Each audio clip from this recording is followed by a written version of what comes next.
ചിറ്റിലപ്പിള്ളി പുലിയം തൃക്കോവിൽ ശ്രീ മഹാശിവക്ഷേത്രത്തിൽ 8ാമത് ദേശവിളക്ക് മഹോത്സവവും പ്രസാദ ഊട്ടും നടന്നു.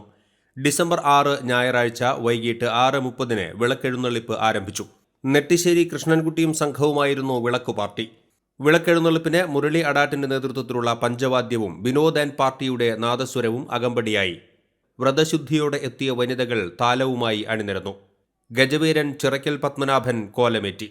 ഉടലക്കാവ് ശ്രീ ധർമ്മശാസ്ത്ര ക്ഷേത്രത്തിൽ നിന്നും ആരംഭിച്ച പാലക്കൊമ്പ് എഴുന്നള്ളിപ്പ് രാത്രി 10 മണിയോടെ ശിവക്ഷേത്ര സന്നിധിയിൽ എത്തിച്ചേർന്നു. തുടർന്ന് വിവിധ അനുഷ്ഠാന ചടങ്ങുകൾ നടന്നു. വെട്ടും തടയും, ദീപാരാധന, ശാസ്താംപാട്ട്, ചിന്തുപാട്ട് എന്നിവയും ഉണ്ടായിരുന്നു. ആലപ്പാട് ശ്രീ ശാസ്ത വനിതാ കാവടിച്ചിന്തു സംഘത്തിന്റെ ചിന്തുപാട്ടും ഉണ്ടായിരുന്നു. ക്ഷേത്രം ശിവപാർവതി ഊട്ടുപുരയിൽ വൈകിട്ട് 7 മുതൽ പ്രസാദ ഊട്ട് ഉണ്ടായിരുന്നു. വിളക്ക് പന്തലിൽ പറ വഴിപാട് നടത്തുന്നതിനുള്ള സൗകര്യവും ഒരുക്കിയിരുന്നു.